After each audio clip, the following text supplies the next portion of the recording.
Bismillahirrahmanirrahim.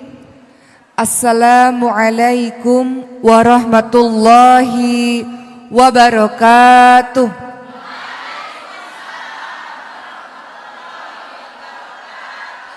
Alhamdulillahi rabbil alamin. Wabihi nasta'in ala umurid dunya waddin. Wassalatu wassalamu ala ashrafil anbiya wal mursalin wa ala alihi wa sahbihi ajma'in, amma ba'du. Rabbi shrah li sadri wa yassir li amri wahlul 'uqdatam min lisani yafqahu qawli. Ya Allah, lapangkanlah dadaku, mudahkanlah urusanku, dan lepaskanlah kekakuan dari lidahku supaya mereka mengerti perkataanku. Apa kabar ibu-ibu sekalian? Dari subuh di sini? Masya Allah, luar biasa. Seminggu sekali ke sini ya? Masya Allah, berkah masjidnya, Masya Allah, ramai. Tadi saya datang sampai ke basement ramai, Masya Allah. Untuk teman-teman yang di basement, ngelihat saya di TV aja ya. Ya, Masya Allah, bahkan ada bapak-bapak pengantar dengan setia para istrinya. Saya lihat juga tadi di depan, Masya Allah, Alhamdulillah. Terima kasih ibu-ibu semua sudah hadir di tempat ini. Mudah-mudahan apa yang saya sampaikan bermanfaat untuk kita semua dan kita amalkan dalam kehidupan sehari-hari. Untuk membuat hari ini lebih berkah, boleh tidak kita bersama-sama membaca surah Al-Fatihah, kita bersama-sama membaca surah Al-Ikhlas, Al-Falaq dan An-Nas. Boleh Bu? A'udzu billahi minasy syaithanir rajim. Bismillahirrahmanirrahim. Alhamdulillahi rabbil alamin. Ar-Rahmanir Rahim. Maliki yaumiddin. Iyyaka na'budu wa iyyaka nasta'in. Ihdinas siratal mustaqim.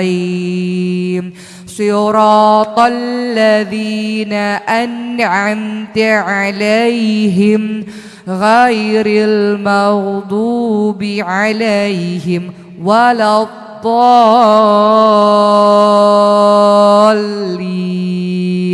Amin.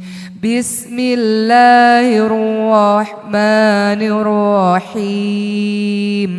Qul huwallahu ahad. Allahus samad. Lam yalid wa lam yulad wa lam yakul lahu kufuwan ahad. Bismillahirrahmanirrahim. Qul a'udzu birabbil falaq min syarri ma khalaq wa min syarri ghasiqin idza waqab wa min syarri naffatsati fil 'uqad wa min syarri hasidin idza hasad. Bismillahirrahmanirrahim. Qul a'udzu birabbin nas, malikin nas, ilahin nas, min syarril waswasil khannas, alladzi yuwaswisu fi sudurin nas, minal jinnati wan nas. Baik, teman-teman sekalian, pada hari ini saya diamanahkan untuk memberikan tausiah mengenai bagaimana menjadi sebaik-baik wanita. Sebaik-baik wanita seperti apa? Pertama yang akan saya bahas adalah memperhatikan hubungannya dengan Allah Subhanahu wa taala, memperhatikan posisinya, perannya sebagai seorang istri, dan memperhatikan perannya sebagai seorang ibu. Kita mulai dengan peran kita sebagai seorang hamba Allah Subhanahu wa taala, teman-teman sekalian. Allah menciptakan kita, teman-teman sekalian, bukan main-main saja tanpa tujuan yang jelas. Allah ciptakan kita, tujuannya adalah sesuai dengan surah Ad-Dariyat ayat 56. A'udzu billahi minasyaitonir rajim wa ma khalaqtul jinna wal insa illa liya'budun. Dan tidaklah aku menciptakan jin dan manusia kecuali untuk beribadah kepadaku. Makhluk-makhluk Allah, jin dan manusia, punya tugas yaitu beribadah kepada Allah, melakukan apapun yang Allah cintai dan membenci, meninggalkan apapun yang Allah larang. Itulah hakikat dari ibadah, teman-teman sekalian. Sehingga kalau kita menyadari bahwa semua dalam kehidupan kita harusnya bernilai ibadah, maka dalam setiap perbuatan kita akan mengucapkan awalnya dengan basmalah, bismillahirrahmanirrahim. Karena tidak ada orang yang berbuat maksiat diawali dengan basmalah. Ada nggak ketika mau buat maksiat, basmalah dulu deh biar halal gitu ya. Mau mencuri nih, mau korupsi, ngambil bismillah dulu deh biar halal gitu ya. Atau selingkuh ya, suami lagi mau pergi sama laki-laki lain, naudzubillah min dzalik, bismillah dulu deh biar jadi halal. Ada nggak yang kayak gitu? Nggak ada, Bu ya? Nggak ada. Supaya semua bernilai dengan ibadah, diawali dengan niat. Innamal a'malu binniyat, sesungguhnya semua bergantung pada niat. Diawali dengan kalimat basmalah, bismillahirrahmanirrahim. Semoga semua bernilai menjadi ibadah. Ibadah jangan diartikan sempit, ibu-ibu sekalian. Ibadah bukan hanya sekedar sholat, puasa, baca Quran, mengaji, pergi haji. Ibadah juga termasuk semua perbuatan baik yang ibu lakukan yang diridhoi oleh Allah Subhanahu wa taala. Kemudian ibu-ibu sekalian, ketika mengetahui bahwa tujuan kita diciptakan oleh Allah Subhanahu wa taala adalah bagian dari ibadah, maka kita berusaha setiap apapun yang kita lakukan, berusaha agar membuat Allah ridho pada kita. Pertama. Kemudian yang kedua, untuk menjadi sebaik-baik wanita, memperhatikan, memahami dengan mendalam bahwa Allah menciptakan kita juga sebagai seorang khalifah. Dalam surah Al-Baqarah ayat 30, apa kalimatnya, Bu? Coba buka Al-Qur'annya, Al-Baqarah ayat 30. Wa idz qala rabbuka lil malaikatu inni ja'ilun fil ardi khalifah. Qalu ataj'alu fiha may yufsidu fiha wa yasfiku dima wa nahnu nusabbihu bihamdika wa nuqaddisu lak. Qala ini a'lamu ma la ta'lamun. Ibu-ibu sekalian, bahwa pada saat itu Allah Subhanahu wa taala hendak menjadikan manusia untuk memakmurkan bumi, menjadi seorang khalifah, menjadi seorang pemimpin, yang pada saat itu malaikat-malaikat melakukan protes yang sangat besar dengan mengatakan, kenapa harus manusia ya Allah? Khawatir manusia nanti akan melakukan kerusakan di muka bumi dan akan melakukan pertumpahan darah saja.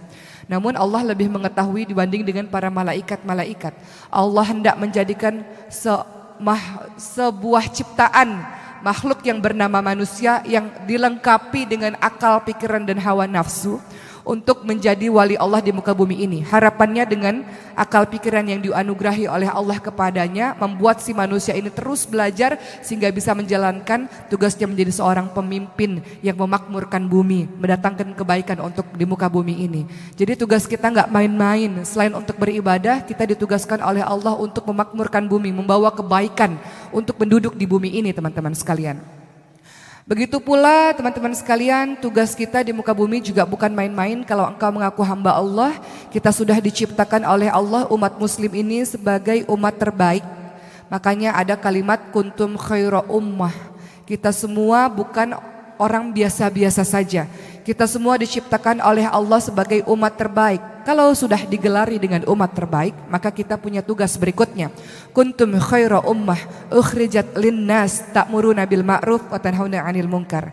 Kamu sekalian adalah umat terbaik yang dilahirkan untuk manusia yang memiliki tugas mengajak orang lain pada kebaikan, mencegah orang lain pada kemungkaran. Itulah kalau kita memahami penciptaan Allah terhadap diri kita, ternyata kita punya tugas yang banyak, ibu-ibu sekalian, teman-teman sekalian. Maka jangan dikira kita enak saja hidup di muka bumi ini tanpa ada tujuan yang jelas, tanpa ada tugas yang jelas. Tugas kita adalah beribadah, tugas kita menjadi seorang pemimpin yang melakukan kebaikan untuk bumi ini. Dan kemudian yang ketiga adalah tugas kita sebagai umat terbaik mengajak orang lain pada perkara yang baik-baik, mencegah orang lain pada perkara yang buruk-buruk. Jadi nggak bisa kalau mengaku hambanya Allah kemudian jadi baik sendiri dan tidak peduli dengan orang lain. Nggak bisa kalau mengaku hambanya Allah, umatnya Rasulullah, melihat kemaksiatan di depan mata kita, kita diam saja. Makanya dikatakan kalau melihat kemaksiatan di depan mata kita, halangi dengan kekuatan atau kekuasaan kita. Kalau tidak bisa, halangi dengan lisan kita. Kalau tidak bisa dengan lisan kita, maka ingkari itu perbuatan buruk dan aku tidak suka dengan perbuatan itu, wahai Allah. Jadi itu ciri-ciri umat terbaik. Dia melakukan sesuatu kebaikan bukan untuk dirinya sendiri, tapi juga mengajak orang lain untuk baik bersama-sama. Hari ini yang mau saya tekankan adalah untuk menjadi wanita terbaik, selain memperhatikan kedudukan kita di hadapan Allah, juga adalah peran kita sebagai seorang istri dan seorang ibu. Menjadi seorang istri inilah yang akan saya tekankan pada hari ini. Teman-teman sekalian, kita sudah paham dan masyhur hadis ini, bahwa para perempuan mudah sekali masuk surga seperti jalan tol dengan kriteria-kriteria yang diberikan oleh Rasulullah SAW. Kalau laki-laki mau masuk surga dari 8 pintu surga, dia harus termasuk dari golongan nabi, gak mungkin. Dia termasuk dari golongan orang-orang syuhada, juga gak mungkin. Masalahnya susah, harus mati syahid di jalan Allah Subhanahu wa taala, lillah, karena Allah. Laki-laki juga kalau ingin masuk surga dari pintu mana saja yang mereka senangi, atau masuk pintu-pintu surga dari pintu-pintu tertentu, golongan yang ketiga adalah dia harus menjadi orang-orang yang siddiq, orang-orang yang jujur. Menjadi orang yang siddiq itu tidak mudah. Pernahkah seumur hidup kita jujur dan tidak pernah bohong? Akan sangat sulit. Nabi memiliki atau memberikan gelar kepada para sahabatnya yang jujur. Namun dari semua sahabat hanya satu yang diberikan gelar as-siddiq, yaitu Abu Bakar as-Siddiq radhiyallahu anhu. Kemudian untuk bisa masuk pintu surga, kalau laki-laki harus dari kalangan orang-orang yang salih. Ini juga butuh perjuangan. Namun perempuan menyenangkan, teman-teman sekalian. Perempuan kalau ingin menjadi wanita terbaik di dunia maupun di akhirat, masuk pintu surga dari mana-mana saja, Rasul ingatkan hanya dari beberapa hal saja. Pertama adalah engkau melakukan sholat 5 waktu, sholat wajib. Allah tidak sebutkan, Rasul tidak sebutkan sholat-sholat sunnah. Engkau melakukan sholat wajib 5 waktu. Kemudian kedua, engkau melakukan puasa di bulan suci Ramadan. Ketiga, engkau taat kepada suamimu dan engkau menjaga kesucian dirimu. Kalau engkau menjaga 4 hal ini, silahkan masuk surga dari pintu mana saja yang engkau senangi. Pintu surga ada berapa, Bu? Ada 8. Ada pintu surga orang yang sholat, pintu surga orang yang suka berpuasa aroyan, pintu surga orang haji, pintu surga orang yang mudah memaafkan orang lain, menahan amarah dan sebagainya. Hanya dengan 4 hal ini saja jalan tol kita bisa masuk surga, teman-teman sekalian. Susah apa? Mudah, Bu? Mudah apa susah, Bu? Susah? Kelihatannya gampang ya. Oh, cuman sholat 5 waktu aku sudah mengerjakan. Oh, bulan suci Ramadan, puasa Ramadan aku juga sudah mengerjakan. Terkadang yang 2 ini agak-agak sulit, Bu ya. Kelihatannya sih gampang, taat, tunduk, patuh sama suami. Ini suami-suami yang dengar, wah emang begitu tuh, istri saya harus tunduk patuh sama saya, suka ngelawan sih gitu ya. Kata Rasulullah, tunduk, patuh, taat sama suami selama suami tidak menyuruh kita pada perkara kemungkaran yang dibenci oleh Allah. Taat pada suami. Suami katakan, mah rambut jangan pendek-pendek dong mah, panjangin mah. Aduh panas, itu hal kecil, Bu. Taat, patuh. Suaminya bilang, mah aku tuh suka kamu rambutnya warna coklat-coklat gitu loh mah. Apaan sih Pak, udah tua juga macem-macem deh. Tunduk, patuh, denger, taat, udah gitu aja. Perkara-perkara sekecil itu taat saja, Bu. Kemudian dengan begitu insya Allah kita bisa masuk pintu surga. Termasuk juga dengan menjaga kesucian diri. Makanya di dalam surah An-Nisa ayat 34, saya bacakan yang lengkapnya dari awal. Nanti termasuk ada kriteria-kriteria wanita yang salihah. Dalam surah An-Nisa ayat 34 bunyinya apa, Bu? A'udzubillahi minasyaitonirrajim. Ar-rijalu qawwamuna 'alan nisa'i bima faddalallahu ba'dahum 'ala ba'di wa bima anfaqu min amwalihim. Laki-laki disebut qawwam, pemimpin, karena dia memiliki kekuatan memang lebih dibanding dengan wanita. Kekuatan dalam bidang apa? Bidang fisik misalnya lebih kuat. Kekuatan dalam bidang ibadah, kita ada liburnya, mereka tidak ada liburnya. Syariat dibebankan lebih berat kepada mereka, mereka beribadah sepanjang masa sementara kita memiliki libur. Dan kemudian yang kedua, fassolihatu qanitatun hafidhatul lil ghaibi bima hafidhallah. An-Nisa 34 menjelaskan perempuan-perempuan yang salihah adalah perempuan-perempuan yang taat. Taat pada siapa, Bu?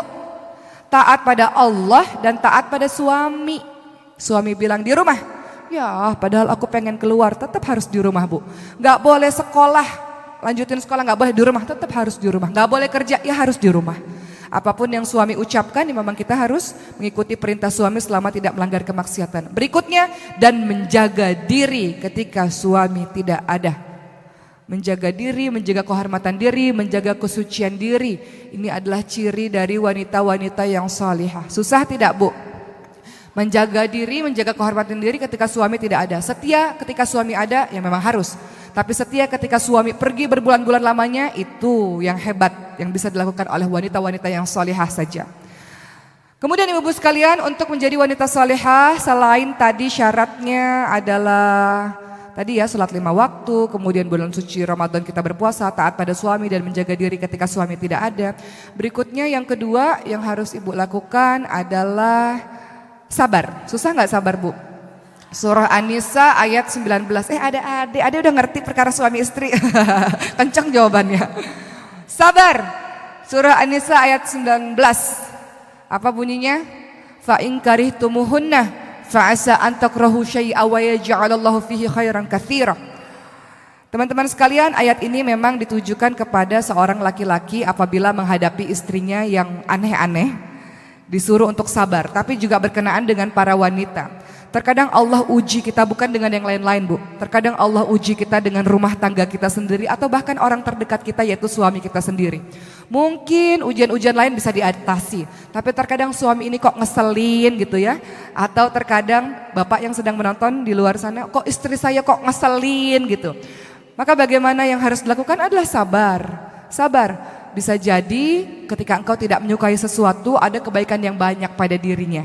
Makanya Rasul ingatkan wanita-wanita banyak yang menghuni nerakanya Allah. Kenapa? Ketika suaminya berbuat salah satu saja yang diingat itu terus. Pak, gak ada kebaikan sama sekali di dirimu, Pak. Ya Allah, gara-gara nilai setitik hancur susu sebelanga, Bu. Ya, suami kebaikannya banyak sekali. Namun gara-gara salah satu aja itu yang diungkit-ungkit. Kalau lagi berantem itu yang diungkit-ungkit. Seakan-akan semua kebaikan hilang sudah. Papa tahu nggak sini lagi berantem ya? Masa lalu papa tuh begitu tuh, aku nggak bisa lupa seumur hidupku. Ya Allah, Bu, kebaikannya banyak, Bu. Yang diingat yang itu terus. Seakan-akan nggak pernah mendengar kebaikan-kebaikan suami. Maka disuruh sabar. Mungkin saja ada satu yang salah di situ, tapi kebaikannya sangat banyak. Makanya kalau lagi kesel, lagi sebel, lagi benci sama suami, ibu-ibu sekalian, banyak ingat yang baik-baiknya. Insya Allah kebaikannya lebih banyak daripada keburukannya. Toh suami kita bukan Fir'aun. Asiyah saja yang suaminya Fir'aun bisa sabar. Suami kita bukan Fir'aun, Bu. Insya Allah ketika ibu mendoakan dengan sungguh-sungguh, insya Allah ketika ibu sabar dalam menghadapinya dengan kelemah lembutan, masa iya sih batu yang keras ditetesi air gak pecah. Hati yang keras ditetesi dengan kelemah lembutan, insya Allah akan lunak juga. Makanya menghadapi laki-laki dengan sabar. Jangan menghadapi laki-laki dengan cara laki-laki. Ibu bisa kalah, Bu. Ibu banting pintu, suami bisa robohin pintu, Bu. Ya. Ibu pecahin satu piring, suami bisa hancurin satu isi dapur. Ibu bisa mukul sekali, suami bisa berkali-kali menghancurkan dinding misalnya. Jadi jangan menghadapi laki-laki dengan cara laki-laki. Fitrahnya wanita itu kelemah lembutan. Menghadapi dengan apa? Dengan air mata. Saya nangis, suami saya ngorok, gimana dong? Gitu ya. Ibu sih nangisnya kebanyakan, air matanya sesekali aja dikeluarkan, jangan dikit-dikit mewek. Jadi suaminya udah biasa ngeliat air matanya, gitu ya. Oh, air mata buaya, begitu kata suami. Ya, artinya apa? Artinya menghadapi suami yang kita tidak suka perangainya dengan cara wanita, dengan kelemah lembutan wanita. Percayalah, suami itu kan memang pemimpin ya. Di mana-mana pemimpin itu nggak suka, Bu, kalau kita lebih tinggi atau kita lebih superior dibanding dengan sang suami. Memang fitrahnya beliau adalah pemimpin, fitrahnya kita adalah seorang makmun. Jadi hadapi dengan cara-cara kelemah lembutan seorang wanita. Makanya diperlukan seni bagaimana cara untuk menghadapi seorang laki-laki. Suami yang memang kita greget gitu ya, kok nggak pernah sholat di masjid. Apakah kita menasihati langsung didengar begitu saja? Enggak, mungkin konten yang kita nasihati betul, tapi terkadang cara penyampaian kita mungkin membuat suami tersinggung misalnya. Maka dengan cara apa? Seorang perempuan dianugerahi oleh Allah sifat lemah lembut, bermanja-manjalah dengannya. Ayah, abi, papa, ganteng banget deh hari ini, lebih ganteng lagi kalau ke masjid, ya Allah gitu ya. Apalah Bu, rayu-rayu, kita ini boleh kok bohong Bu. Islam ini boleh bohong dalam 3 hal. Pertama adalah bohong dalam strategi perang. Gak mungkin orang lagi perang ngasih tahu strategi perang itu bisa kalah Bu. Kemudian orang yang kedua mendamaikan suami istri, mendamaikan orang yang berselisih. Orang yang lagi berselisih kita bisa bilang, tahu nggak, dia tuh baik banget loh sama kamu, sedang mempersiapkan hadiah. Kita siapin aja hadiahnya, padahal bukan dia. Berbohong untuk mendamaikan orang yang sedang berselisih. Kamu dapat salam loh dari dia sayang dan rindu sama kamu misalnya, boleh. Dan bohongnya suami istri, mah makin cantik, makin lama makin cantik mah. Padahal makin lama makin keriput gitu ya. Makin lama makin, kadang ibu-ibu kalau udah makin berumur nggak tahu tuh nggak jaga badan. Jadi sayapnya ada di mana-mana kanan kiri gitu ya, di perut-perutnya gitu ya. Kemudian sang suami mengatakan, aduh mama langsing banget. Nah itu kita patut tersinggung Bu sebenarnya. Pak kalau bohong yang kira-kira dong Pak, jangan terlalu jauh gitu ya.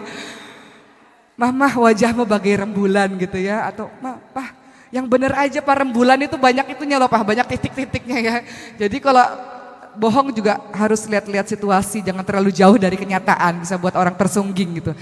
Jadi begitu ibu-ibu sekalian, menghadapi suami yang kita tidak suka perangainya adalah dengan cara apa? Dengan cara sabar, dan kita dianugerahi sifat kelemah lembutan yang kita bisa bermanja-manja dengan kalimat yang lembut kepada suami. Terkadang insya Allah dengan kelemah lembutan suami bisa berubah. Asiyah bisa meluluh lantakkan hati Fir'aun ketika Asiyah meminta dengan kelemah lembutan agar seorang bayi yang dialirkan di sungai Nil yang beliau ambil bernama bayi Musa alaihissalam. Asiyah melembutkan hati suaminya dengan meminta izin agar bayi ini bisa diizinkan untuk diasuh di istana. Padahal pada saat itu Fir'aun membunuh semua anak bayi laki-laki yang hidup pada hari itu, pada tahun itu dari kalangan Bani Israel, karena Fir'aun bermimpi akan digantikan kedudukannya oleh bayi laki-laki yang lahir pada hari itu. Namun lihat kelemah lembutan dari seorang istri, kecerdasan, kepandaian dari seorang istri untuk mengambil hati suami, mampu meluluh lantakkan hati suami. Jadi yang berikutnya adalah sabar. Kemudian ibu sekalian, Rasul ingatkan wanita yang solehah yang berikutnya adalah menyenangkan bila dipandang. Walaupun ayat berikutnya sama dengan sebelumnya, patuh bila diperintah dan menjaga diri ketika suami tidak ada. Namun tadi Rasul katakan yang keberapa nih? Yang keempat ya? Menyenangkan bila dipandang. Ibu, laki-laki itu Bu, ini banyak saya membicarakan mengenai wanita, walaupun ada bapak-bapak di ujung sana, tapi bapak-bapak pasti senang nih dengan apa yang saya sampaikan, gak pusing-pusing menasihati istrinya lagi ya. Rasul ingatkan bahwa menyenangkan bila dipandang. Kenapa? Fitrahnya laki-laki itu dari pandangan Bu. Zuina linnasi hubbu syahawati minan nisa wal banin wal qanatiril muqantarah. Dijadikan indah pada pandangan manusia apa-apa yang diingini. Yang pertama bukan harta, yang pertama bukan anak-anak atau yang lain-lain, tapi yang pertama adalah wanita. Fitrahnya laki-laki suka ngelihat perempuan. Bu, laki-laki banyak di luaran Bu.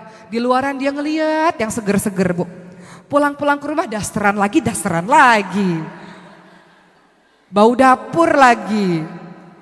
Udah gitu ada ibu-ibu yang pakai pakai masker ketika suaminya ada ya, pakai masker masih putih-putih, ini hantu atau istri gitu ya. Yang buat suami kok dalam keadaan masih maskeran gitu. Hati-hati Bu, laki-laki itu harus dijaga pandangan matanya, perutnya, dan di bawah perutnya. Itu yang harus dijaga supaya nggak lari kemana-mana. Pandangan matanya adalah menyenangkan bila dipandang. Ibu cantik versi suami ya Bu, jangan cantik versi suami orang. Bahaya ini. Kalau menurut ibu, cantik versi ibu adalah yang rambutnya pendek gitu. Kata suami, cantik menurut saya yang kamu rambutnya panjang. Ya ikuti versinya suami ibu-ibu sekalian. Cantik bagi suami, makanya ibu nggak usah banyak banyak bicara. Kalau suami katakan, aku suka kamu pakai baju warna merah, udah pakai aja baju warna merah, gak usah macem-macem. Aduh, papa macem-macem sih permintaannya, udah. Suami tiba-tiba beliin ibu baju tertentu, ya udah pakai aja. Kita berusaha untuk menyenangkan di pandangan suami, bukan di pandangan suami orang atau pandangan menurut kita misalnya. Kita menyenangkan pandangan matanya. Bercantik-cantiklah ibu-ibu sekalian. Bukan berarti semakin berumur semakin kita tidak terurus karena merasa udah laku, udah tua ngapain percantik diri gitu ya. Udah tua, udah nikah, udah laku ngapain sih cantik-cantik gitu. Jangan Bu, matanya laki-laki fitrahnya suka lihat pada keindahan. Tanya tuh sama bapak-bapak. Kalau nggak beriman, dipelototin tuh orang-orang cantik di jalanan. Namun untungnya suami ibu beriman semuanya. Jadi godel basar, astagfirullahalazim. Menundukkan pandangan. Kalau nggak ada rasa takut pada Allah Subhanahu Wa Taala, dipelototin tuh wanita-wanita cantik di jalanan sana. Namun karena ingat pesan Allah Subhanahu Wa Taala dalam surah An-Nur ayat 30, Qulil mu'minin yaghuddu min absarihim wa yahfadzu furujahum. Katakan pada laki-laki beriman, tundukkan pandangan, jaga kemaluan. Jadi kalau ada wanita-wanita cantik di luar sana, astagfirullahalazim, aku ingat ada istriku di rumah, cepat-cepat pulang ke rumah. Karena apa yang ada di wanita di jalanan itu sama dengan apa yang dimiliki oleh para istrinya di rumah. Jadi kalau laki-laki tergoda di luar, dia akan cepat-cepat pulang ke rumah. Kalau sudah pulang ke rumah, kalau minta kasih Bu. Ini ibunya banyak alasan nih. Kasih. Kecuali kalau ada alasan syar'i, sakit, terlalu lelah, betul-betul terlalu lelah ya komunikasikan. Tapi kalau nggak ada alasan syar'i, kenapa mah? Males. Nah ini yang bahaya nih. Masalahnya suaminya baru ngeliat wanita cantik di luar, ibu nggak tahu sih.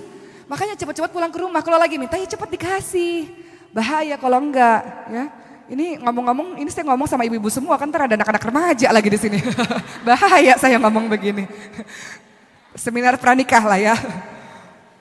Begitu ibu-ibu sekalian. Makanya perempuan-perempuan dilaknat oleh Allah Subhanahu wa Ta'ala, oleh para malaikat ketika suaminya minta, kemudian tidak ada alasan syar'i, kemudian dia malas-malasan tidak mau melayani suaminya. Hati-hati dengan seperti itu.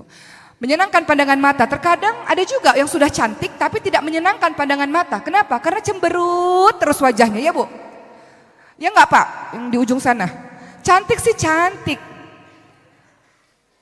Seksi sih seksi. Tapi enggak pernah ada senyumnya tuh ketika suaminya pulang ke rumah, cemberut terus. Yang ada kalau suaminya telat pulang ke rumah, papa sama siapa, pergi kemana, kenapa nggak ngabarin, di telepon nggak diangkat-angkat, gimana sih papa gitu. Belum apa-apa, belum istirahat, belum apa-apa, langsung beribu kata-kata. Istri atau polisi sih ini gitu ya. Nanyanya banyak bener, menginterogasi suaminya. Ini nggak menyenangkan pandangan mata bagi suaminya Bu. Akhirnya apa, nggak betah di rumah para suami-suaminya ini. Nggak betah di rumah, ngapain di rumah? Pulang ke rumah istrinya marah-marah terus. Ngapain di rumah? Pulang ke rumah istrinya bawel terus. Semuanya menjadi tidak menenteramkan hatinya. Padahal di luaran dia sibuk bekerja dan sangat capek, sangat lelah. Tiba-tiba pulang ke rumah, istri bukan menjadi qurrata a'yun, bukan menjadi penyejuk mata, penyejuk hati bagi suaminya. Melainkan bikin hati panas. Nggak betah suaminya, pergi lagi keluar. Hati-hati di luar banyak lagi berkeliaran wanita-wanita yang lebih cantik daripada ibu Bu. Makanya jangan kegeeran. Ini suami udah pulang ke rumah, udah untung suami pulang ke rumah Bu ya, alhamdulillah. Kemudian kita nggak layani dengan baik, nggak betah, keluar lagi dia di rumah. Di luar itu banyak godaan yang sangat dahsyat. Fitrahnya laki-laki suka sama yang indah-indah, yaitu perempuan. Jadi hati-hati. Jadi menyenangkan pandangan suami dengan apa? Dengan tampilan yang baik, dengan tubuh yang wangi. Ini suami pulang ke rumah masih bau ketek, cepet mandi Bu. Ya, cepet mandi. Tahu suami pulang jam 7 malam misalnya, cepet-cepet mandi, udah berhias. Saya pernah punya teman yang bercerita, ibu saya itu hebat sekali loh Mbak Oki. Kenapa? Setiap hari padahal nggak keluar rumah loh, di rumah. Tiap hari kerjaannya ngerol rambut, udah tua nih Bu, 70 tahun, 80 tahun. Ngerol rambut, pakai lipstik, pakai make up, rajin banget. Luluran, buat apa? Buat suaminya. Udah tua tapi masih cantik dan wangi. Jadi suaminya senang deket-deketan. Kalau ibu bau ketek, bau mulut, bau badan, bau kaki, gimana suami bisa deket-deketan Bu? Jaga penciumannya juga. Mas atau Abi, Papa, suka saya pakai deodoran yang wanginya apa gitu. Suka saya pakai body lotion yang wanginya apa, yang parfum yang wanginya apa gitu. Kalau kata suaminya terserah, mama lebih tahu, ya udah eksperimen dengan wangi-wangian. Senang tuh suami Bu insya Allah ya. Jadi yang berikutnya tadi, kalau ingin menjadi wanita yang salihah, istri yang baik, sebaik-baik wanita untuk suami kita adalah menjaga pandangan matanya, hati-hati. Menjaga perutnya juga Bu. Makanya ini nasihat juga berharga untuk diri saya yang hari ini cuman bisa masak air ya. Ini nasihat berharga juga ini. Kenapa? Karena seorang istri memang harus menjaga perutnya suami. Supaya kalau pulang ke rumah, kenapa pulang ke rumah aku rindu masakan istriku. Ada yang dikangenin di rumah, betul Bu? Kemudian istri berikutnya adalah harus jago jadi tukang pijet. punyalah keahlian jadi tukang pijet, Bu.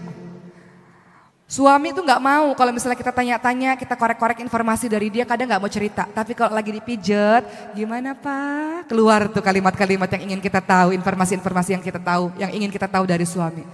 Memiliki skill selain sebagai tukang masak juga tukang pijet, ibu-ibu sekalian. Itu menenteramkan hati suami dan suami ingin sekali pulang ke rumah.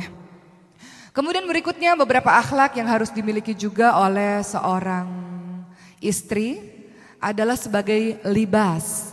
Hunna libasul lakum wa antum libasul lahun. Kita ini berfungsi sebagai pakaian untuk suami. Pakaian itu fungsinya apa, Bu? Menutup aurat. Menutup aurat, menutup kekurangan suami. Suatu ketika ada sebuah kisah di Jeddah. Seorang suami istri sedang ribut. Sedang ribut, suaminya kesal. Lalu memukul wajah istrinya. Padahal wahai para laki-laki, Rasul ingatkan untuk para suami, wala tadribul wajh, jangan memukul wajah, haram, gak boleh pukul wajah istri. Ada gak suaminya yang pukul wajah istri? Jangan diceritakan, libas, baru saya ngomong nih ya. Libas, menutup aib. Wahai para laki-laki kata Rasulullah, wala tadribul wajh, jangan pukul wajah, wala tuqabbih, jangan caci maki istri. Wala tahjur illa fil bait, jangan mendiamkan istri kecuali memang di rumah saja. Namun yang ingin kita bahas adalah wahai para istri, karena sekarang semuanya ibu-ibu, semuanya para istri dan calon istri insyaallah. Oh banyak ternyata dari tadi. Mudah-mudi ini banyak. Fungsimu nanti kalau udah nikah, adik-adik sekalian, teman-teman sekalian, adalah sebagai libas, sebagai penutup aurat, penutup kekurangan, penutup aib.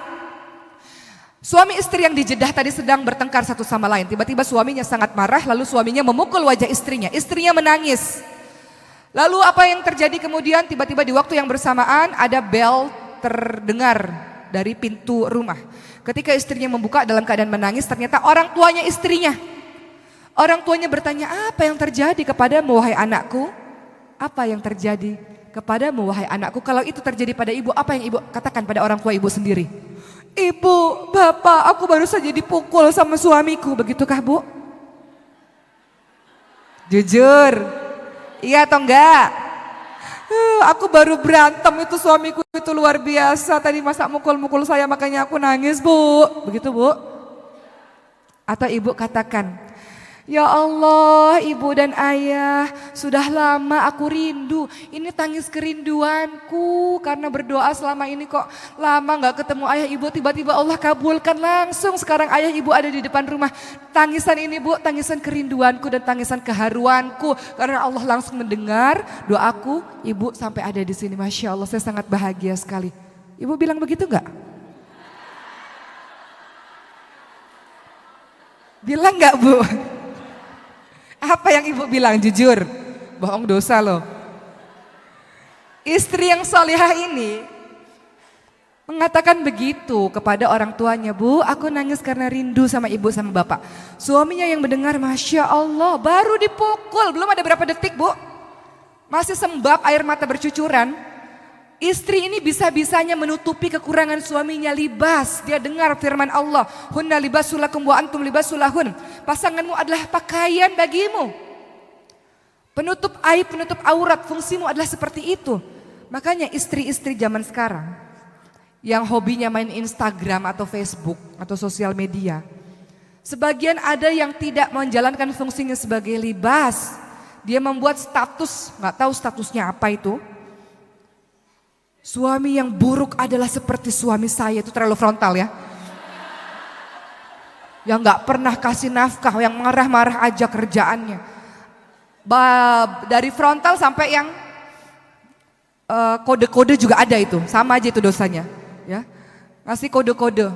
Alangkah indahnya kalau memiliki suami yang perhatian terhadap istrinya dan sebagainya, titik-titik-titik gitu ya. Minta perhatian dari orang lain buat apa? Orang akan berasumsi, wah rumah tanggamu lagi berantakan nih. Orang berasumsi macam-macam. Jadi zaman sekarang ini buka aib caranya banyak ibu-ibu sekalian. Salah satunya dengan sosial media. Engkau membuka aib suamimu, engkau sedang membuka aib dirimu sendiri sesungguhnya. Makanya think before posting, berpikir sebelum kita memposting segala sesuatu. Apa tujuanmu sesungguhnya? Kasih kode-kode buat suami supaya suami sadar. Untuk apa? Kita bisa bicara langsung kepada suami kan? Atau kita bisa minta orang yang bijak untuk menasihati suami kan? Gak harus dengan cara sosial media yang satu dunia itu bisa tahu, Bu. Sekali kita posting itu jejak digitalnya gak akan pernah dihapus, itu masih ada terus seumur hidup. Kita sudah membuka aib dari suami. Makanya di zamannya Nabi Ismail alaihissalam, Nabi Ibrahim apa yang dilakukan oleh beliau? Nabi Ibrahim datang ke rumahnya anaknya Nabi Ismail sedang pergi. Istrinya Nabi Ismail nggak tahu kalau itu ayahnya suaminya, kalau itu mertuanya, kalau itu Nabi Ibrahim. Maka ketika Nabi Ibrahim bertanya, bagaimana keadaan suamimu? Istrinya ini mengatakan, hidup kami susah. Suami saya itu kurang ajar sekali. Kehidupan kami buruk, kehidupan kami nggak bahagia. Maka apa kata Nabi Ibrahim alaihissalam? Katakan kepada Ismail suamimu, kalau suamimu sudah pulang ke rumah, cepat-cepat ganti pagar pintu rumahmu. Cepat-cepat ganti pagarnya. Gak boleh dipertahankan. Maka ketika Nabi Ismail pulang, maka Nabi Ismail paham ketika istrinya mengatakan, tadi ada bapak tua yang datang ke rumah. Kata bapak tua itu ganti pintu, ganti pagar. Sadarlah Nabi Ismail, perempuan ini harus cepat-cepat diganti. Ganti. Perempuan yang gak bisa menjadi libas, gak bisa jadi pakaian, yang membuka aib suaminya, yang mulutnya sumpah serapah gak bisa dijaga, suka menggunjing suaminya sendiri, ganti. Begitu pesan Nabi Ibrahim alaihissalam, ceraikan istri yang seperti ini. Begitu kata Nabi Ibrahim alaihissalam. Akhirnya diceraikan, maka digantilah dengan istri yang baru. Kemudian Nabi Ibrahim datang lagi, istri yang baru ini mengatakan, alhamdulillah keluarga kami baik-baik saja. Alhamdulillah keluarga kami cukup. Alhamdulillah keluarga kami dilindungi oleh Allah Subhanahu wa taala. Maka Nabi Ibrahim alaihissalam mengatakan, katakan pada suamimu, pertahankan pintu rumahnya, pertahankan pagar rumahnya. Dengan begitu Nabi Ismail paham, istri yang menjaga lisan dengan baik, gak suka buka-buka aib suami adalah istri solihah yang harus dipertahankan. Tapi kan kadang suka curhat untuk menenangkan hati, menenteramkan hati, begitu ya Bu ya. Kalau enggak tuh gimana ya, rasanya tuh numpuk di sini. Aku mau cerita masalah rumah tanggaku, janji ya jangan kasih tahu siapa-siapa. Ini si orang ini nih datang lagi ke arisan satu lagi. Tahu enggak masalah rumah tangga si fulanah, tapi janji jangan kasih tahu siapa-siapa ya. Dari sini lari ke majelis taklim yang ini. Tahu enggak, tapi janji jangan kasih tahu siapa-siapa ya. Akhirnya tersebar Bu, masalah rumah tangga yang harusnya diketahui oleh diri kita dan suami saja. Akibat apa? Akibat lisan yang gak dijaga. Makanya Rasul ingatkan, man kana yu'minu billah wal yaumil akhir falyakul khairan aw liyasmut. Barang siapa yang beriman kepada Allah dan hari akhir, hendaklah dia berkata-kata yang baik. Walaupun tiap rumah tangga ada masalah, benar nggak Bu? Apalagi ibu yang sudah berpuluh-puluh tahun menjalankan rumah tangga, udah nggak tahu lagi deh tuh bagaimana permasalahan rumah tangga. Tapi bagaimana kata Rasulullah SAW, bagi yang beriman dia berkata-kata yang baik. Alhamdulillah, Alhamdulillah. Walaupun dalam hati, ya Allah. Tapi keluarnya di hadapan orang, Alhamdulillah, Allah jaga insya Allah, mohon doanya. Kemudian kalau tidak bisa berkata baik, dia diam. Itulah akhlak yang terbaik dari mulut seorang wanita.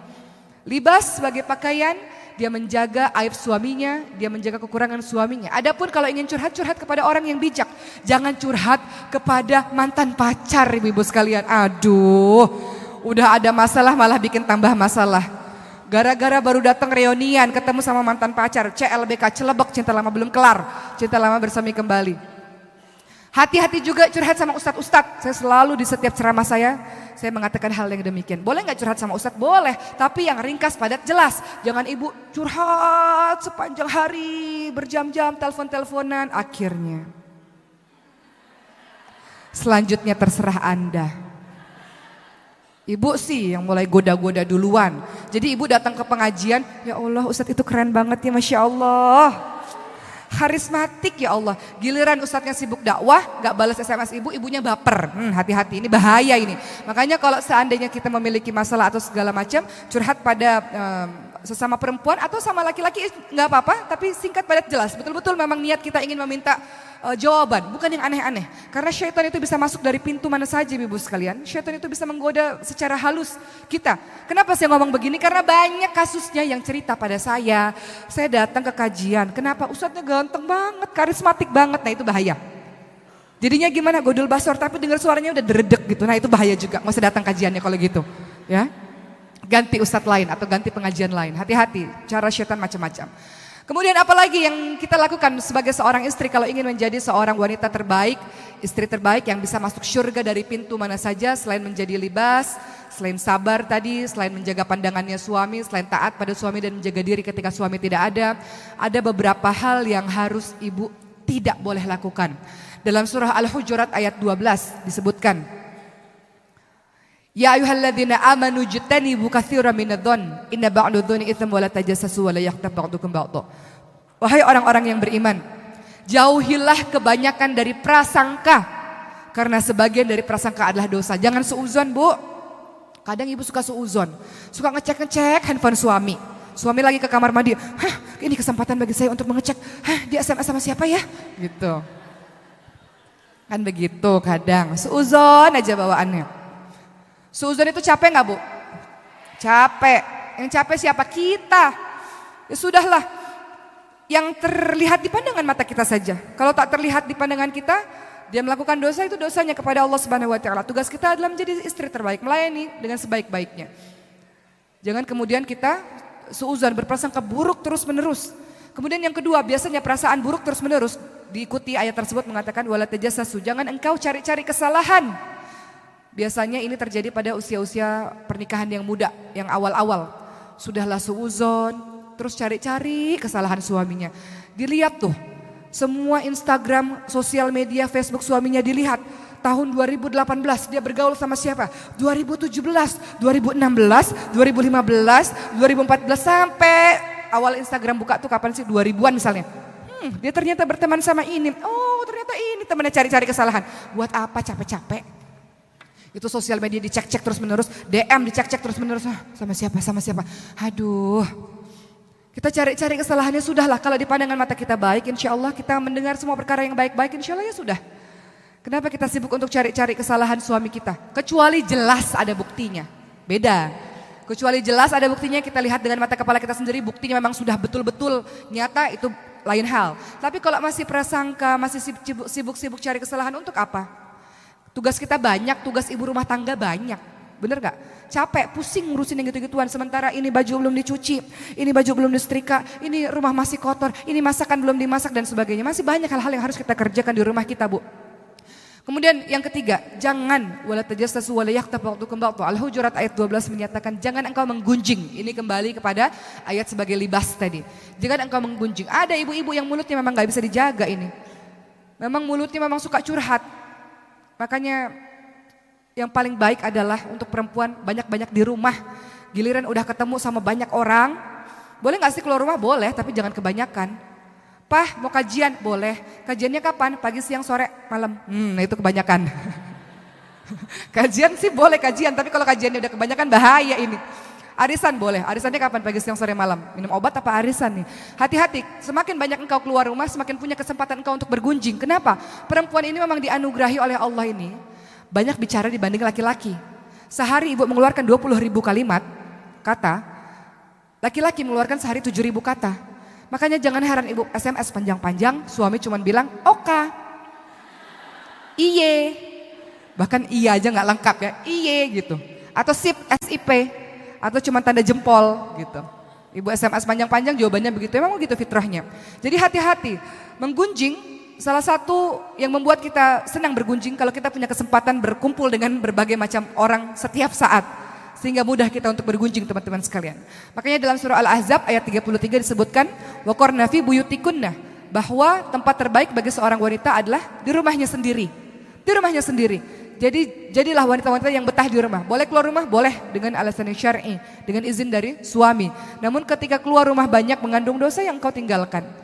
Ketika ada perempuan-perempuan atau orang-orang yang mengaku beriman melakukan 3 perkara ini, mencari-cari suuzon, cari-cari kesalahan, kemudian dia menggunjing, maka ibarat ayuhibbu ahadukum ayyakula lahma akhihi maitan fakarihtumuh. Engkau seperti memakan bangkai saudaramu sendiri. Engkau seperti memakan bangkai suamimu sendiri. Makan bangkai jijik enggak, Bu? Jijik. Perbuatan ibu adalah perbuatan yang menjijikkan kalau ibu-ibu melakukan perbuatan yang seperti itu. Hindari seuzon, hindari cari-cari kesalahan, dan hindari untuk menggunjing. Jadilah kita istri-istri, nasihat untuk saya juga seperti Siti Khadijah. Ibu, salah satu cara kita bisa masuk surga, selain kita melakukan 4 hal yang saya sebutkan di awal tadi, sholat 5 waktu, puasa di bulan suci Ramadan, taat pada suami dan menjaga kesucian diri, adalah ridho suami terhadap kita, Bu. Ketika kita meninggal dunia, maka kita bisa masuk ke dalam surganya Allah. Maksud ridho apa? Suami merasa sangat-sangat kehilangan. Karena begitu taatnya, begitu nurutnya, begitu baiknya kita, sehingga ketika kita meninggal, suami ridho kepada kita bisa masuk surganya Allah. Suami merasa kehilangan, ada enggak? Atau kita lihat orang tua kita, atau ibu pernah mengalami ada temannya atau saudaranya atau orang tua kita sendiri, ketika kita lihat ibu kita meninggal, ayah kita begitu terpukul, begitu rasa kehilangan luar biasa, ada nggak? Mungkin anak-anaknya nggak seberapa sedih, tapi bapak kita sedihnya luar biasa. Kenapa? Saking baiknya itu istri, jadi kehilangannya luar biasa. Ini adalah istri-istri yang masuk syurganya Allah Subhanahu wa taala. Begitu pula dengan Rasulullah SAW, ketika Siti Khadijah wafat meninggal dunia, beliau merasa sedih. Maka disebut dengan tahun-tahun kesedihan. Kenapa? Karena Khadijah jadilah seorang istri yang sangat dicintai, seperti Khadijah yang sangat dicintai oleh Rasulullah, bukan istri yang ketika sudah meninggal dunia, alhamdulillah kata suaminya, besok udah ganti istri baru gitu ya. Jadilah istri yang suami merasa sangat kehilangan. Walaupun beberapa kemudian menikah lagi, ya nggak apa-apa, memang fitrahnya laki-laki. Tapi janganlah hari ini meninggal besok udah nikah lagi gitu ya. Jadilah seorang istri yang suami ridho terhadapnya. Waktu Rasulullah SAW kehilangan Siti Khadijah, Rasulullah dalam keadaan yang sangat-sangat sedih, disebut tahun kesedihan. Kenapa? Siti Khadijah memiliki gambaran sebagai seorang wanita ideal, istri yang ideal. Susah, diajak susah bersama-sama. Siti Khadijah beda dengan Aisyah, walaupun dua-duanya memiliki keutamaan yang berbeda. Aisyah diberikan oleh Allah pada saat Rasulullah sudah settle, sudah stabil kehidupannya. Namun Khadijah diberikan oleh Allah kepada Rasulullah pada saat Rasulullah masih dalam kondisi sulit. Namun istri yang hebat ini mendampingi di waktu suaminya sulit. Susah enggak? Banyak istri-istri di luar sana ketika suaminya bahagia saja baru datang. Suaminya jatuh, dia pergi. Ada ya? Istri yang mana ini? Di sini nggak ada, ini istri yang setia semua. Siti Khadijah pada saat suaminya susah, beliau mendampingi. Makanya kenapa waktu Aisyah sangat cemburu kepada Rasul, kenapa sih masih mikirin Khadijah? Kenapa sih masih baik sama saudara-saudara Khadijah? Kan perempuan tersebut sudah meninggal dunia, sementara Allah sudah gantikan dengan wanita yang lebih muda. Rasulullah membela Khadijah. Rasul katakan, pada saat semua orang tidak percaya padaku, wahai Aisyah, Khadijah yang percaya padaku. Pada saat semua orang tak beriman, Khadijah yang beriman kepadaku. Khadijah memberikan anak-anak kepadaku di saat semua istri tak ada yang memberikan anak kepadaku. Dan Khadijah memberikan seluruh hartanya kepadaku. Begitu pembelaan Rasul. Karena Khadijah adalah cinta terbaiknya Rasulullah SAW. Apa yang dilakukan oleh Siti Khadijah sampai Rasulullah tidak bisa melupakan Siti Khadijah. Walaupun Rasul kemudian menikah dengan beberapa wanita karena perintah Allah, tapi seumur hidupnya Rasulullah tetap menyimpan Khadijah. Rasulullah ini kalau mendengar saja ada saudaranya, ada teman-teman Khadijah radhiyallahu anha, Rasulullah melayani saudara dan teman-teman Khadijah dengan begitu baik. Begitu rasa cintanya Rasulullah yang tidak pernah bisa melupakan Siti Khadijah, walaupun sudah diganti dengan istri-istri lain. Siti Khadijah adalah seorang istri yang berharta, dinikahi oleh Rasulullah pada saat kondisinya sedang kaya raya, namun menyerahkan seluruh hartanya di jalan dakwah. Khadijah adalah seorang istri yang ketika suaminya sulit, suaminya sedih, suaminya takut, Khadijah selalu ada di sisinya dan tidak pernah meninggalkan Rasulullah SAW. Ketika pertama kali Rasulullah mendapatkan wahyu pertama dalam keadaan ketakutan, Khadijah tidak bertanya yang macam-macam. Khadijah mendukung, membela suaminya. Allah tidak akan pernah menyia-nyiakan engkau suamiku. Engkau suami baik, engkau menyambung tali silaturahim, engkau menolong orang-orang yang miskin. Begitu kata seorang istri yang ketika suaminya terjatuh, dia memberikan support. Siapa yang melakukan ini? Khadijah. Dan Khadijah memberikan solusi pada saat suaminya tidak tahu harus berbuat apa. Apa yang dilakukan Khadijah? Mempertemukan Rasulullah dengan Waraqah bin Naufal untuk mempertanyakan apa yang sesungguhnya terjadi pada Rasulullah. Mencari solusi, bukan menambah permasalahan, bukan menambah pusing urusan suami ketika suami sudah sibuk di luar misalnya. Siti Khadijah meringankan beban suami selain dengan hartanya, dengan kepandaiannya mencari solusi dari sebuah permasalahan. Siti Khadijah tidak meninggalkan Rasulullah dalam keadaan sulit sekalipun pada saat itu Muslim semuanya diboikot oleh orang-orang kafir Quraisy. Mereka diasingkan, mereka diisolir karena dianggap ini ajaran yang membuat orang-orang berpaling dari berhala-berhala. Mereka diisolasi sehingga mereka hanya makan dedaunan saja. Khadijah bangsawan mau diisolasi, mau terisolir, mendampingi orang-orang Muslim yang pada saat itu jumlahnya hanya puluhan saja sampai jatuh sakit. Khadijah sangat luar biasa di hadapan Rasulullah SAW, menjadi penyejuk hati, menjadi penyejuk mata bagi Rasulullah SAW. Ketika dakwah di luar sangat menyakitkan untuk Rasul, pulang ke rumah siapa yang membela, siapa yang menenangkan, siapa yang memberikan kepercayaan diri ketika suaminya sedang tak percaya diri adalah Siti Khadijah. Siti Khadijah. Maka ketika Siti Khadijah wafat, Allah hibur Rasulullah dengan perintah sholat. Dengan peristiwa Isra Mi'raj, saking luar biasanya dahsyatnya rasa sedih yang dialami oleh Rasulullah SAW. Maka jadilah istri seperti Siti Khadijah, ibu-ibu sekalian. Lalu Allah ganti kemudian ketika Siti Khadijah wafat dengan istri seperti Aisyah yang menyenangkan hati suami, yang menenteramkan, yang menggembirakan hati suami, yang senantiasa ceria, yang pandai, yang cantik. Itu digambarkan seorang istri bernama Aisyah. Tapi istri yang mendukung perjuangan dari nol adalah istri yang digambarkan oleh seorang Khadijah radhiyallahu anha. Maka jadilah istri-istri yang seperti itu ibu-ibu sekalian, mudah-mudahan dengan begitu kita menjadi orang-orang yang senantiasa dilindungi oleh Allah Subhanahu wa taala dan dimasukkan oleh Allah Subhanahu wa taala ke dalam syurganya Allah. Ini tak terasa sudah 1 jam ya, tapi ada sedikit lagi lah, beberapa 5 menit lah sebelum kita masuk sesi tanya jawab. Selain menjadi istri yang hebat dengan semua gambarannya dan banyak sekali istri-istri yang hebat lainnya. Kalau kita ingin menjadi sebaik-baik wanita, maka ketahuilah Bu bahwa kita adalah seorang ibu yang memiliki peran yang luar biasa. Seorang ibu apabila baik, dia mampu mendidik anak-anaknya jadi baik. Anak-anak jadi baik akan tumbuh jadi keluarga baik akan mampu menjadi peradaban yang baik. Maka seorang ibu tugasnya terus-menerus adalah belajar. Surah Al-Mujadilah ayat 11 mengatakan, yarfa'illahu alladhina amanu minkum walladhina utul ilma darajat. Engkau beriman dan engkau berilmu, Allah akan tinggikan beberapa derajat. Anakmu ibu-ibu sekalian berada di dalam pengawasanmu, berada di bawah pengawasanmu, di bawah pimpinanmu adalah anak-anakmu sendiri. Mereka semua lahir dalam keadaan baik. Mereka semua lahir dalam keadaan fitrah. Fitrahnya setiap manusia adalah tunduk taat patuh pada Allah Subhanahu wa taala. Itu fitrah. Setiap anak lahir dalam keadaan baik, setiap anak lahir dalam keadaan fitrah, hanya orang tuanya lah yang menjadikan dia yang lain-lain keluar dari fitrahnya Allah Subhanahu wa taala. Keluar dari fitrahnya yang tunduk kepada Allah Subhanahu wa taala. Semuanya dibebankan kepadamu wahai ibu dan ayah. Sebagaimana surah At-Tahrim mengatakan, ya ayyuhalladzina amanu qu anfusakum wa ahlikum nar wa quduhan nas wal hijarah. Jaga dirimu dan keluargamu dari api neraka yang bahan bakarnya adalah batu dan manusia. Solihlah wahai ibu-ibu sekalian, dengan begitu engkau bisa mensolihkan anak-anakmu. Seorang anak penutup saya hari ini sebelum kita masuk sesi tanya jawab. Seorang anak pernah bertanya kepada Amirul Mukminin, wahai Amirul Mukminin Umar bin Khattab, ayahku mengadukan kepadamu bahwa aku anak durhaka. Katakan kepadaku apa sih tugas dari ibu dan ayah? Maka Umar bin Khattab mengatakan, tugas orang tua pertama mencari ibu yang baik. Ibu yang baik. Pengasuhan pertama kali adalah mencari ibu yang baik. Kemudian yang kedua, beri nama yang baik. Kemudian yang ketiga, beri nama yang baik, beri nama Abdullah, Abdurrahman, atau Abdu yang ditambah dengan Asmaul Husna. Atau kasih nama-nama Nabi. Yusuf, jangan Ucup. Aisyah, jangan Iseh. Khadijah, jangan Ijah. Ibrahim, jangan Baim. Tadi Khadijah udah ya. Maryam, anak saya, jangan Mayam atau Iyam atau Ayam bahkan ya. Panggil dengan nama komplit. Kemudian kasih nama sifat-sifat yang baik. Nama adalah doa. Dan yang ketiga tugas orang tua adalah memberikan pendidikan agama, pendidikan Al-Quran yang baik. Kita ingin anak kita baca Quran, kita sendiri gak bisa baca Quran Bu.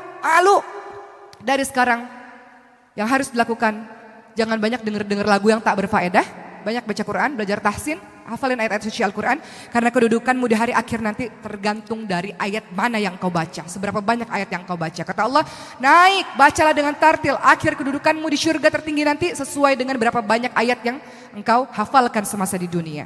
Bukan seberapa banyak lagu-lagu yang engkau hafalkan di dunia. Di surga kita nggak konser Bu, di surga tergantung dengan ayat-ayat yang kita hafalkan di dunia. Baik, alhamdulillah sudah selesai 1 jam saya memberikan materi kepada ibu-ibu sekalian. Selanjutnya silakan sesi tanya jawab, boleh silakan. 3 pertanyaan. Baik, sahabat muslimah yang dirahmati Allah, berhubung Ustazah Oki sudah memberikan tausiahnya, boleh akan dilanjutkan dengan sesi tanya jawab kepada sahabat muslimah yang hendak bertanya. Sementara untuk masing-masing lantai kami persilakan satu-satu ya. Dimulai dari lantai 3, silakan untuk teman-teman panitia.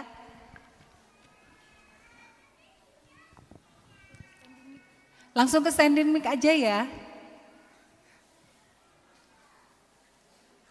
Bagaimana di lantai 3, apa ada yang mau bertanya? Ada. Oke, sebentar.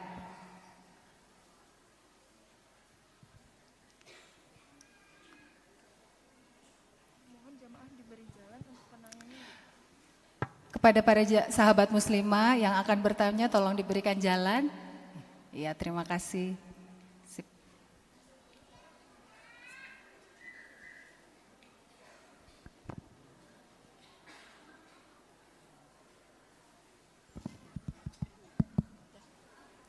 Ya, Assalamualaikum warahmatullahi wabarakatuh. Yang bertanya yang mana Mbak? Yang pakai Oh di atas, oke silakan. Perkenalkan saya Syarifah. Ustazah Hoki, saya ingin bertanya. Saya sebagai seorang remaja yang tentunya belum menikah gitu ya. Bagaimana menyikapi dari seorang Ustazah Hoki sendiri gitu? Apakah kita sebagai akhwat kan dahulu itu lebih sering berdiam diri gitu di dalam rumah. Nah, sedangkan sekarang kan ilmu pengetahuan kan harus dikejar gitu, biar bisa mengimbangi perkembangan zaman juga. Nah, berarti dengan cara itu kita bisa menambah kajian-kajian dan sekarang sudah banyak kajian-kajian yang tidak online. Jadi memang membutuhkan waktu dan tempat untuk bertatap muka langsung. Nah, dengan hal tersebut apakah cocok jika sistem kita untuk menimba ilmu itu dapat dikatakan tidak sesuai dengan zaman Nabi dahulu begitu. Dan yang kedua, bagaimana cara kami untuk menjaga agar perasaan kami tidak mudah baper gitu. Dan Baper dengan apa nih, jatuh cinta ya? ya, untuk menjaga kesucian begitu dan pandangan. Terus bagaimana juga batasan-batasan, apakah kita itu seberapa jauh kita bisa menjaga batasan-batasan tersebut sesuai dengan yang seharusnya wanita lakukan begitu. Ya, sekian. Terima kasih. Wassalamualaikum warahmatullahi wabarakatuh. Iya. Berhubung pertanyaannya diborong semua di lantai 3, untuk penanya berikutnya hanya ada 1 di lantai 2. Silakan. Hanya ada di belakang, sudah duluan. Ya, Assalamualaikum warahmatullahi wabarakatuh. Waalaikumsalam warahmatullahi wabarakatuh. Terima kasih Umi Oki Setiadewi, saya bisa bicara di sini. Nama saya Linda dari Jalan Magelang kilometer 10.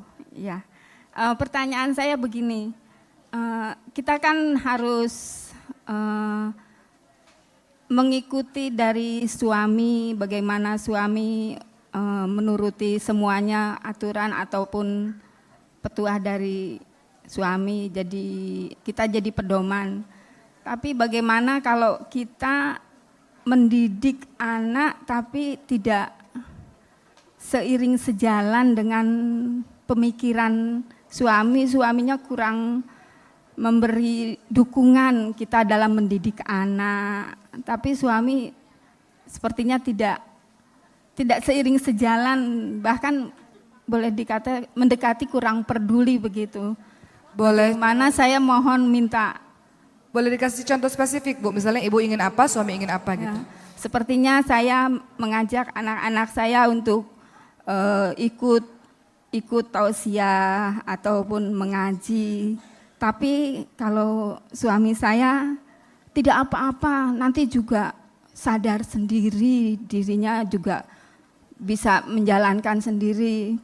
Tapi kalau pemikiran saya, kalau kita tidak memberi dukungan, tidak memberi nasihat, tidak memberi ajakan-ajakan gitu kan belum tentu kan anak bisa seperti itu. Jadi saya mohon dari Umi Oki bisa memberi wejangannya, mungkin saya bisa dapat yang terbaik. Terima kasih Umi Oki. Assalamualaikum warahmatullahi wabarakatuh. Assalamualaikum warahmatullahi wabarakatuh. Silakan Ustazah. Baik, sebelum saya menjawab ibu-ibu sekalian mohon izin. Ada 100 buku saya di depan masjid yang sudah saya tanda tangani. Buku tersebut berjudul Sebentang Kearifan dari Barat yang saya tulis tahun 2017, tahun lalu. Saya menulis bagaimana keadaan Islam dan Muslim di negara-negara minoritas Islam, yaitu di Spanyol, Jerman, dan Australia. Di mana saya berkesempatan ke sana untuk melihat keadaan langsung di sana, khususnya di Spanyol. Royalti buku tersebut diberikan untuk pembangunan masjid di Sevilla, Spanyol. Ada apa dengan Spanyol? Spanyol dahulu namanya adalah Andalusia. Islam pernah berjaya 8 abad, 800 tahun di sana. Peradaban sangat hebat, sangat canggih, lahir ilmuwan-ilmuwan yang sangat luar biasa dari Andalusia. Namun ternyata Allah gilirkan kejayaan itu karena orang-orang tidak lagi berpegang teguh kepada Al-Quran dan As-Sunnah, tidak lagi mendengar kalimat Allah Subhanahu Wa Taala dan tidak lagi mencontoh perbuatan Rasulullah SAW, dan orang-orang saling berebut kekuasaan satu sama lain, sehingga pada saat itu orang-orang Islam harus terbunuh atau terusir dari Andalusia, dari Spanyol, sehingga Islam lenyap sama sekali, tidak ada bersisa satupun di sana selama 500 tahun. Lalu di tahun 1970-an Islam kembali ada lagi karena ada orang-orang yang datang kemudian menjadi mu'alaf di Eropa sampailah hari ini. Namun ada sebuah kota namanya Sevilla, mereka tidak punya masjid, jumlah mereka 100.000 orang teman-teman sekalian. Namun setiap seminggu sekali di masjid yang kecil, mereka katakan masjid padahal itu musola bagi saya, kecil sekali. Setiap seminggu sekali pasti ada orang yang mengucapkan 2 kalimat syahadat. Kok bisa? Kok bisa di saat mereka nggak punya masjid, di saat belajar agama susah, kok bisa? Kenapa? Karena pemberitaan media di luar sana Islam adalah buruk, Islam teroris, Islam pembunuh dan sebagainya. Itu membuat orang penasaran, benar tidak Islam itu seperti itu? Mereka belajar, dan ketika mereka belajar mendalami Islam, bahkan banyak mu'alaf yang lebih pandai daripada Islamnya kita teman-teman sekalian. Yang dari lahir turun-temurun Islam ini, terkadang kita bahkan sholat nggak ngerti itu apa bacaannya. Bener nggak? Nanti dites deh, ngerti nggak bacaan sholat? Kemudian akhirnya mereka mengucapkan 2 kalimat syahadat, banyak mu'alaf-mu'alaf di sana. Itulah yang saya tulis dalam buku itu, menyadarkan kepada kita semua. Mereka mengatakan, oke, katakan pada orang Indonesia, beruntung sekali mereka orang Indonesia, 200 juta jiwa lebih kita ini, mayoritas muslim di dunia adalah Indonesia.